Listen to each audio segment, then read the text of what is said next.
Welcome to What's the Point? A weekly discussion of truth, realities, challenges, theological and philosophical views, national policies, and international concerns.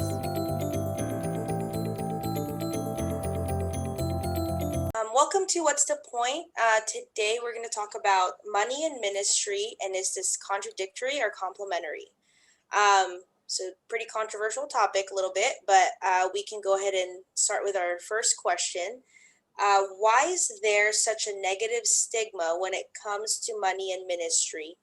Can having a lot of money and being in ministry exist at the same time?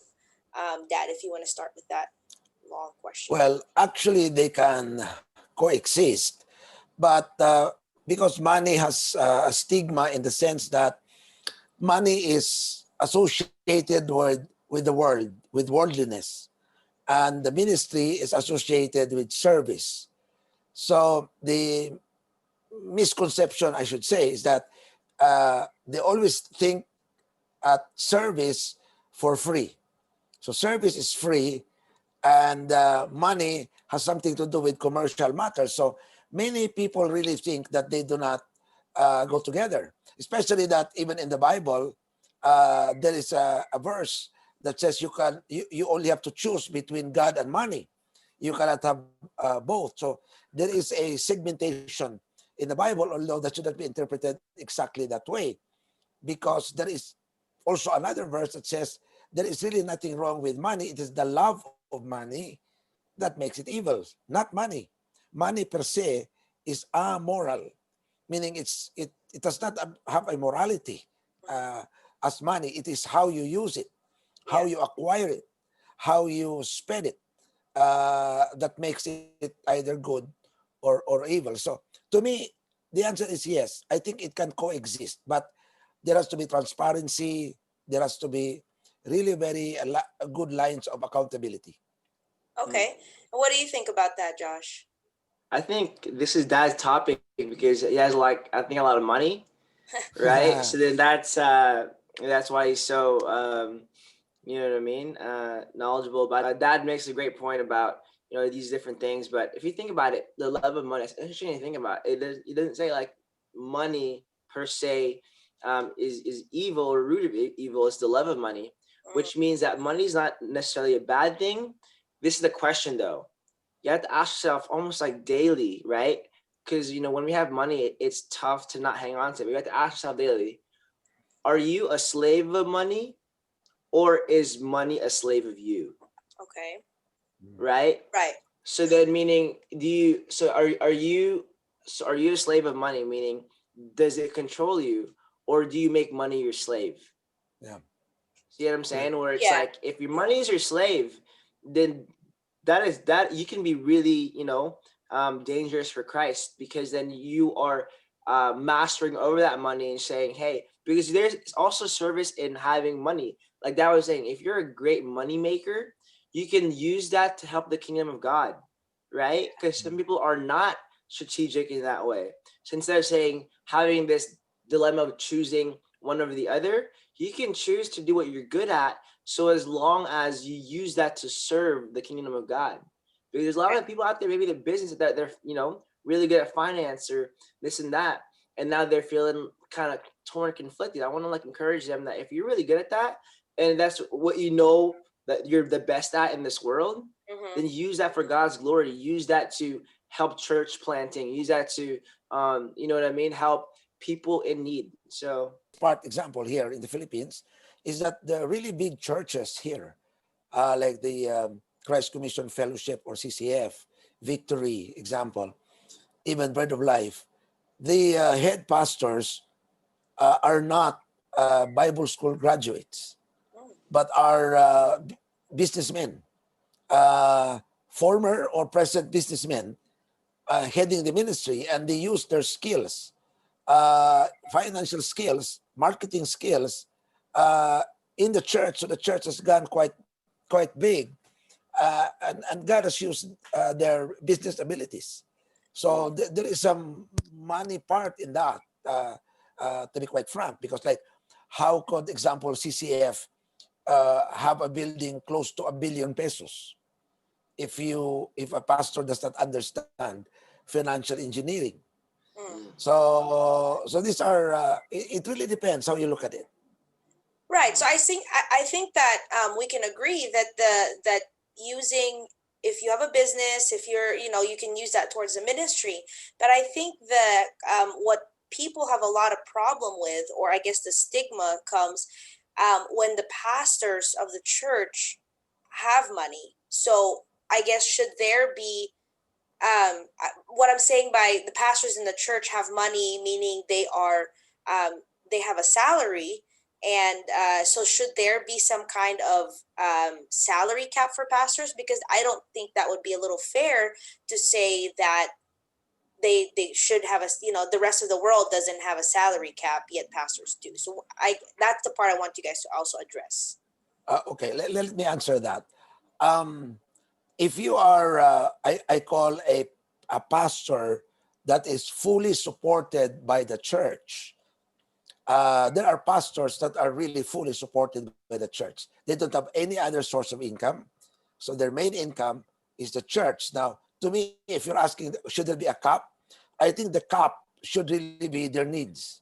So the church should determine what is the need, what are the needs of the pastor, their housing, their food, education of their children. They calculate, and they should provide for their pastors. So that's one aspect.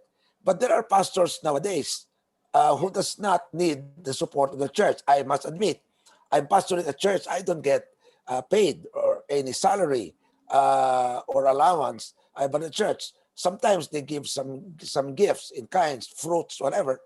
But I'm not regularly paid by the church. In fact, modesty aside, with glory to God, I am the one helping the church in many ways. So that can be another part. So instead of you being paid, you're the one helping the church. I think the issue really is that, are you using the church to enrich yourself?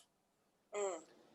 That is where the ethical problem begins. If a pastor uses the church to enrich himself, I think that is where you cross the line. Okay. Yeah. And what Like do you I'll yeah, give you go a ahead. classic You have an example. I'll example? give you a classic example. Sorry if I have to make this. I've been engaged in marketing.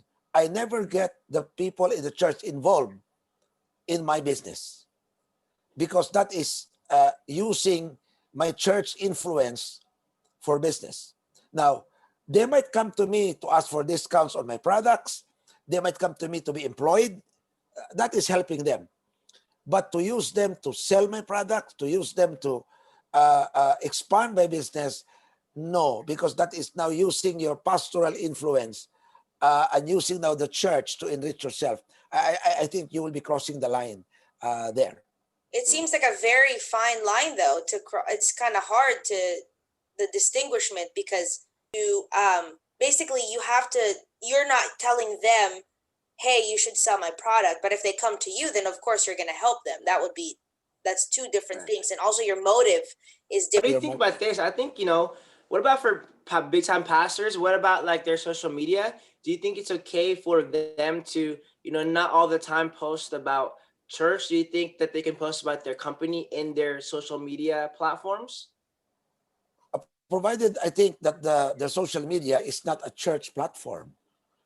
Uh, well, I can give you a classic example. Again, one of our sister Lutheran churches in Batangas here organized this daily online program because of the pandemic. And I was assigned the Money Day, which is a Monday. A very, very innovative word. This is, in fact, I was so impressed with what they do. They have a Money Day on a Monday. Example, Friday, they call it Play Day. Thursday as a thirst day. So it's an innovative way. So they Monday is intended to teach money matters the biblical way. So to me, again, important thing is the pastor should not take advantage of his position in the church or influence in the church to enrich him or his business. I think that's the fine line. You have to ask yourself that. Uh, if you have become, your net worth is growing because of your church, well, I think you have to make the church maybe a shareholder in your business, if you would like to do that, or put a foundation where you share it with the church. I know of, I don't know, I have to double check this, but I think Rick Warren, the Purpose Driven Life book, Mm-hmm. if I remember, but I have to double check this. He From his royalty income, I think he put more. Uh, I think it was 70-30, something like 70% or 80% of his royalty income he gives back to a foundation that supports his church, and he only has like 20 or 30%. I'm not sure. Maybe you can check that, but what I'm sure is he does not get all the royalty for himself for that book, because right. yeah, because he thinks he in fact discovered, or was only really sharing the book intended to help others, and it became a bestseller. And all of a sudden there were royalties in the millions. So he said, "This is more than enough for me." So he gave it all to the. That's a Not great all, but point, right? If you're an author and you don't take a salary, maybe if it's really growing like crazy, share it with your church, right? Not yeah, just tithing, but share a big portion of it to your church. Right. Especially if it's in the millions. It's like, okay, like even if you have like 20 kids and you're up in the tens or 20 millions, I mean, I think it's okay to share it to the church. So, yeah. Another example is like Francis Chan, though, like the more radical side, where I think he's a bestseller as well, of like Crazy Love, and so, but he gives it all away, which is pretty insane to think about. Yeah. yeah. I think But like those with international ministries, like I think Chuck Swindoll, for instance, Insight for Living, all the books, since they are published by Insight for Living, all the royalty for it goes to Insight for Living. nice. So, and he's just paid a certain amount. The Insight for Living make sure he has a home enough, good enough for him, a car, to take care of his needs. Well, come to think of it, you might be surprised that the other issue here is contentment. What is enough?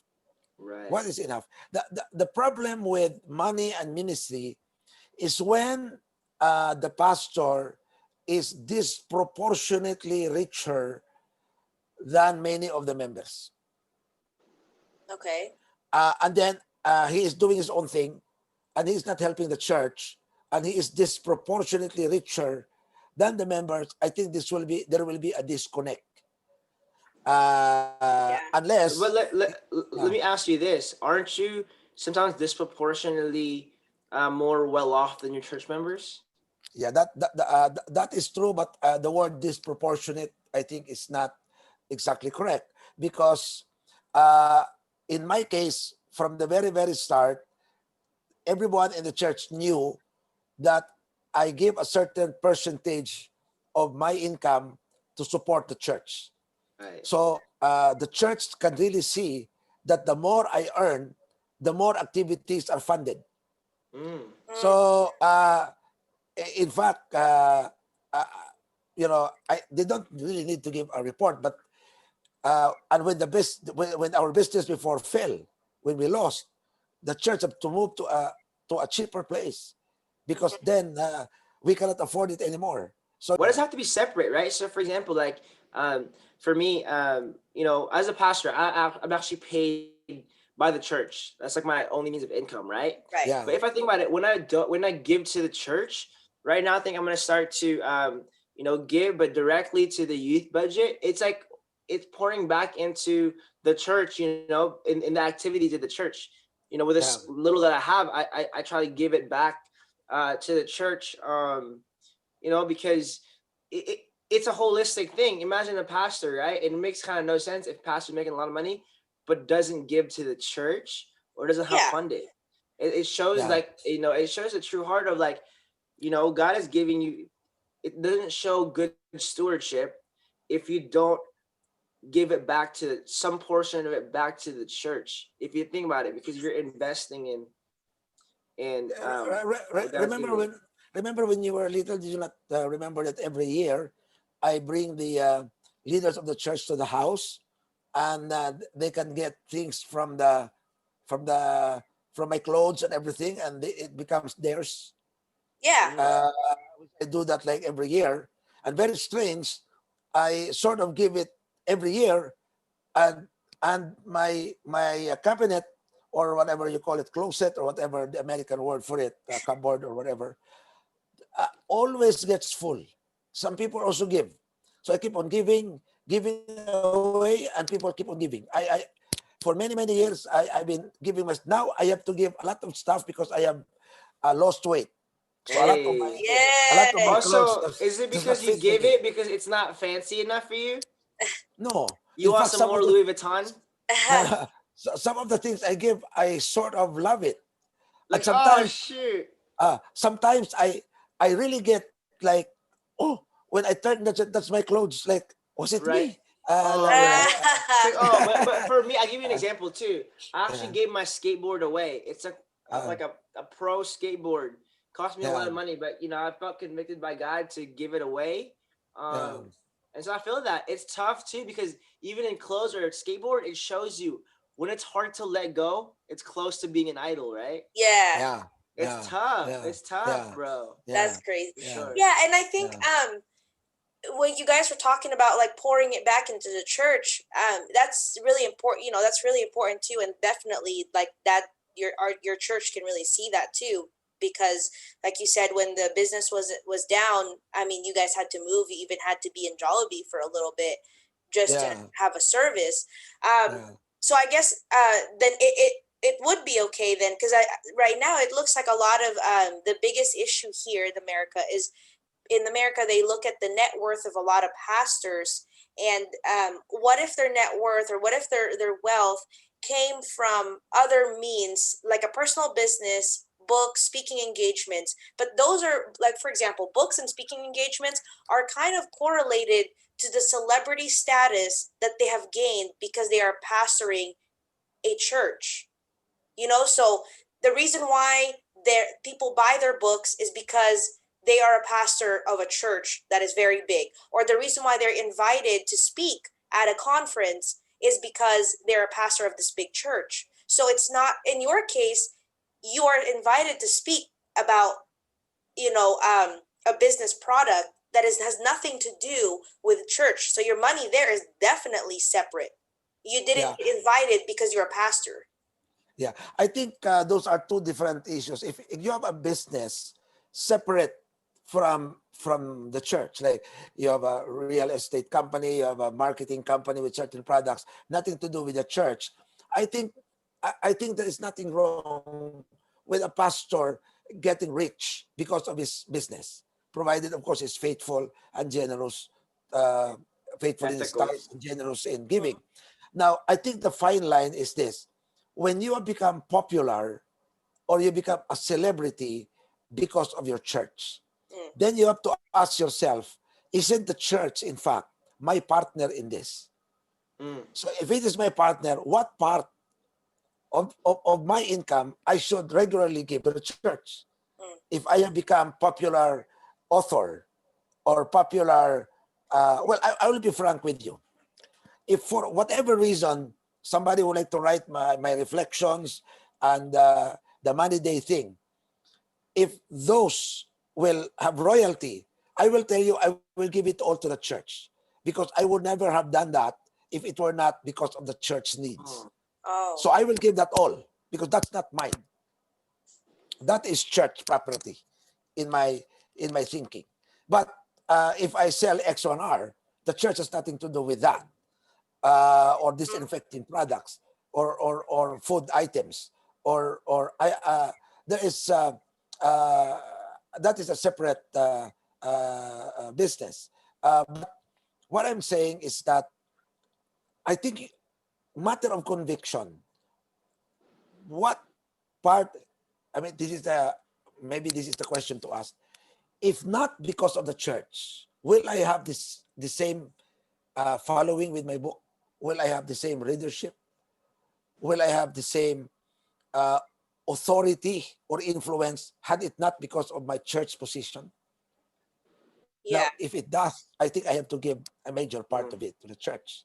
And here is the other thing: why is a best, or why was, or a lot of businessmen like the owner of Quaker Oats, I forgot his name, who gave 70 to 80% of his net worth or income every year to the ministry, because the 20% left is still more than enough for him. Right. What about Colgate? Right. I think Yeah, something about yeah, Colgate. Another yeah, Mr. example. Colgate Even as well. worse, right? Yeah, I think Like 90%. And he said the 10% left for him Was is still still more more than than enough. enough for him. This is the issue of contentment I was saying a while ago.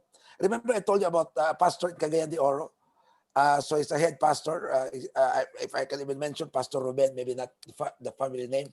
And then he has a big church with a lot of doctors there. And so the church will say, "Oh, Pastor, we have an announcement to make to you. We are giving you a 20% or thereabouts salary increase."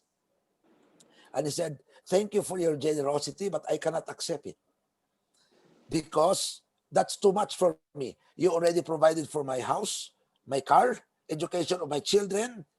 I am I am fully provided for. So what do I need that 20% for? Keep it." So I think that is really an issue of contentment. Yeah. So, And and do it's you think very it also has yeah. an issue with, because a lot of people, if you're a celebrity pastor now, everybody's just watching you all the time. So for example, if you're a celebrity pastor, you did that, you have all this money and you bought a boat, for example. If you and I bought a boat, no one cares. But if a celebrity pastor bought a boat or bought a nicer house, like if you bought a nicer house, if Josh got a nicer house, you know, because someone is looking, like celebrity pastors are being watched all the time. I think that's another reason why they keep getting into these, they keep getting scrutinized, because they say, oh well, they make too much money. I guess my other question that relates to it is, what kind of like disclosures, how can they avoid, how do pastors avoid scrutiny in the church regarding their personal finances? Well, I think it is important to be transparent, if not to the whole church, I think to your board or to your leadership team. Pastors receive gifts every now and then. I receive expensive stuff from friends, and I have to tell that to the members, sometimes the whole church, or sometimes the members of the church, to tell them, "Hey, I did not buy this. This was given to me for free." And so, so if I look like I am rich, this is a shoes given to me by someone else. This watch is given by someone else. This necktie is given by someone else. This suit is given. So I cannot return this to the giver, and dang. it fits me. So And for you, no wonder why you gave me fake stuff, right? Where you give me yeah. fake Ultra Boosts, bro. What's up with that? Oh, You got the shoes and he got the real ones. Right? You have the real ones and you give me the fake yeah, ones. yeah. Nice. Well, you don't know what's fake in this country, and what is not, especially even the online I want shops. to say, like, think about this aspect. When you give to the church and you're a pastor and you give a lot of it away, you can talk the talk and walk the walk and say, hey, look, just like I have done this, it's not bragging. You're just saying a good example. Just like I have done this, right? I want to encourage you that y'all can do this as well. God will bless you, right? If it's monetary, be a blessing to others as well. See, that way there's nothing, you're transparent even about your own money. When you say, look, I'm willing to give this, and then so if whatever you're going through this and that, like, look, like God will sometimes make you rich to help others, because you have to realize that this life is never about you, Yeah. and it should never be about you. That's exactly the case. Wherever you read in the Bible, God never really made any person rich for himself. It Himself. is always because he is actually being a channel of blessing to others.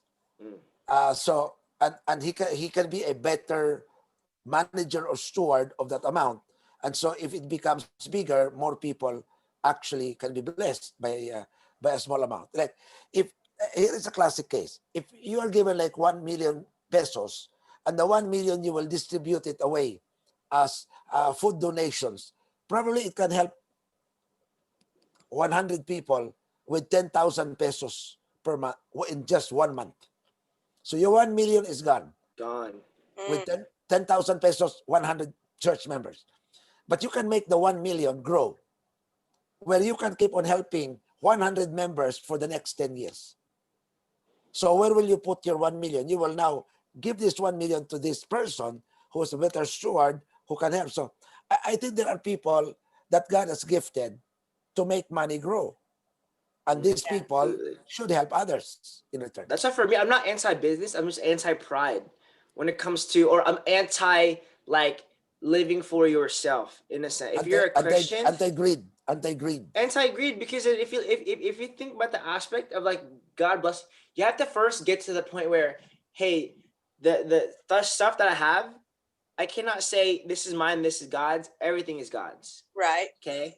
And then second of all, we have to say like to really make your money your slave, you have to say, look, I must be able to think the fact that the money that I have, the stuff that I have, at the end of the day, God is just using me in that way to bless others.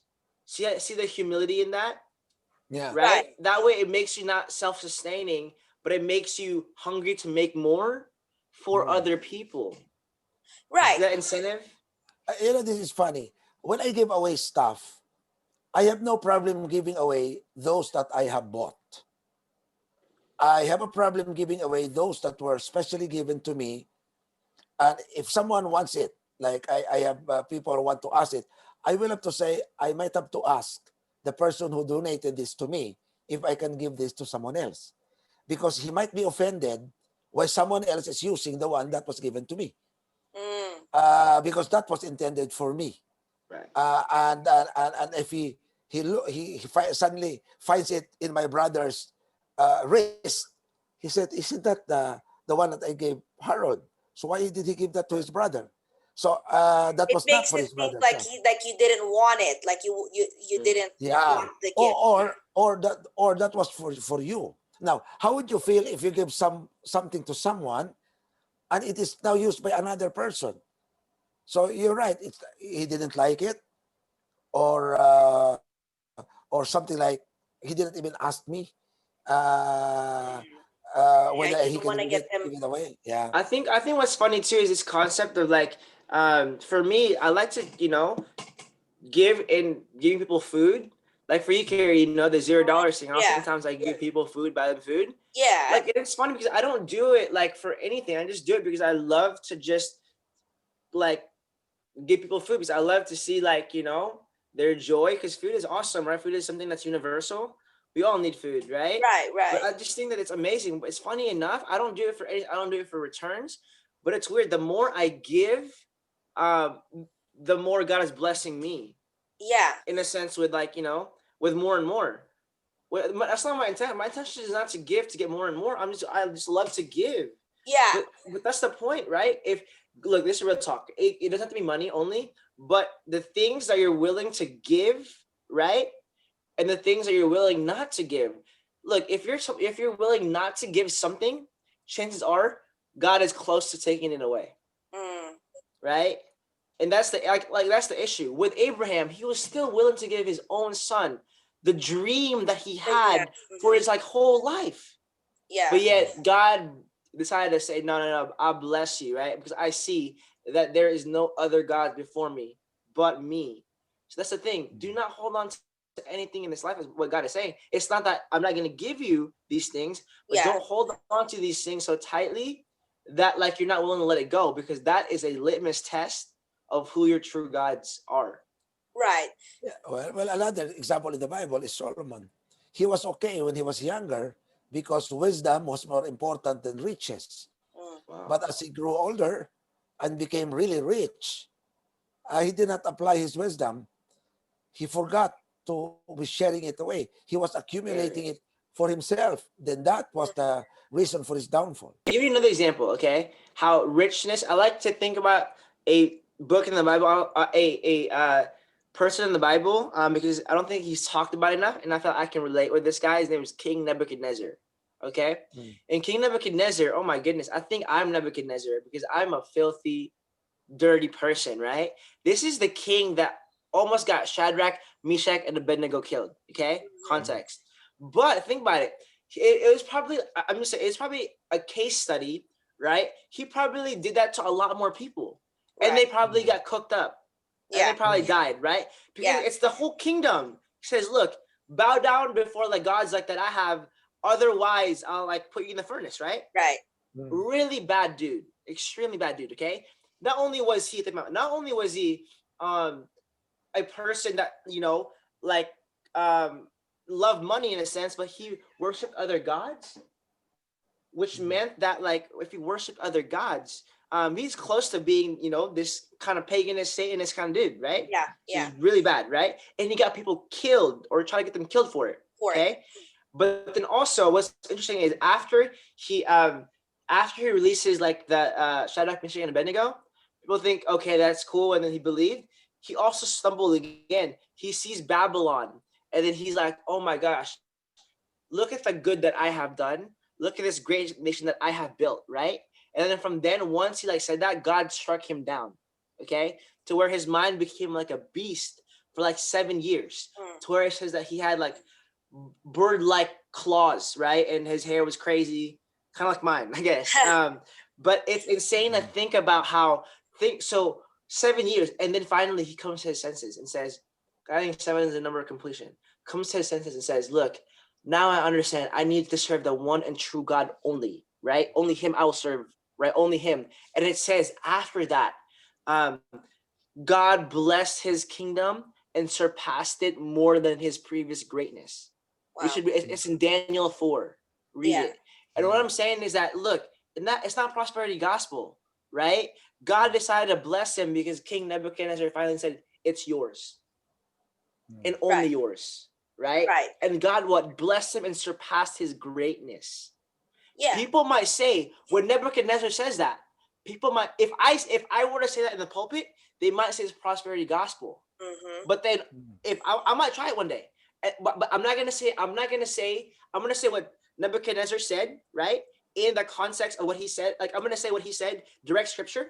And I'm not going to say the verse though. I'm going to first say it to the congregation. And if they call me out for prosperity gospel, then I will say the verse. Because that's exactly what Nebuchadnezzar said. Exactly. And it came straight from the Bible. But he was willing to give that away. He's willing to say, God, it's all yours. But I think that the important thing is motive and your conviction in your heart as to what it is you're really doing, why you're doing it. Like how your example you showed is he's doing it, he's going to give it all to God because it was his anyway. And I think emphasizing that the problem lies is because when people either only have heard part of a sermon or like you said, Josh, if you say it like that without saying the verse, then they'll be like, oh, that's prosperity gospel. And it's like, but and then let me give you the verse. Yeah. What is the point of money in ministry? Is it complementary or is it contradictory, Dad? Okay. The point, I think, is that it is complementary and not contradictory. But you have to be very careful with your motive. You have to be very careful with your transparency over your finances. You have to be very careful about your area of contentment. And you have to really check your heart all the time if it's free of greed, free from selfishness, free from pride, and the desire to accumulate more. So I think at the end of the day, God really is the judge. It's very hard to judge others. So it's really God who will judge. But I think it should be complementary in the sense that if you're a businessman or you have money, then use it for the expansion of God's kingdom. Yeah. For me, I think this is what's the point for me. If I just think about it, like to people like watching or hearing this aspect, okay, if you think that you're exempt from being greedy, or if you think, oh, I'm not going to be greedy, I'm not going to do this and that, if you think that way off the bat, chances are you're already greedy, right? Because you have to first admit to yourself that I have a potential to be greedy, because every person does. The moment you say, I don't have a potential for that, that is the moment that you're probably there, right? Yeah. We have to accept that in our flesh, we are greedy people, right? But that's why I was saying we have to constantly check our heart. But it's this concept of who is really your slave. Are you a slave of money, or are you the master of the money, and are you giving back to the master who's God? But also, you have to really ask yourself daily, right? Am I willing to let this go? Or am I gripping it too tightly? Because you were given an example of like a plant, Carrie, and I want you to explain that plant example. I think it's Yeah, appropriate. I can explain that plant example real quick before Okay. before I close and pray. But Okay. basically, what I was saying is that if you and this was like a conviction that God had given me, and it has nothing. It wasn't even about money. It was just about just life in general. If you have this bag, right? And God says, there's a verse that casts all your fears and anxiety to God. So you say, okay, God, I'm gonna put it in this bag, and I give it to you now. So you put it in the bag, but you haven't taken your hand out of the bag. So it's like a plant. You put this plant, like the seed, in the bag, right? But your hand is still inside the bag. But the plant needs sunlight and water and air to grow. So if your hand is in there covering, your hand is covering, it can't grow. And the moment that you take your hand out and you're like, okay, God, it's really all yours, the whole thing. And you put it and you keep it in there, then you can watch this plant grow, because now it has space. It has space to grow. So that was, and like I said, that wasn't even about money, but it all can also pertain to can money. relate. God, this is all yours, and then it can grow, and then now the plant is grown and has fruit, and now you can share the fruit with other people. Open up your hands and give it space, right? Exactly. Open up. Well, take your hand out of the bag. Take your hand out. Even if you just let it go, take your hand out. But close us in prayer.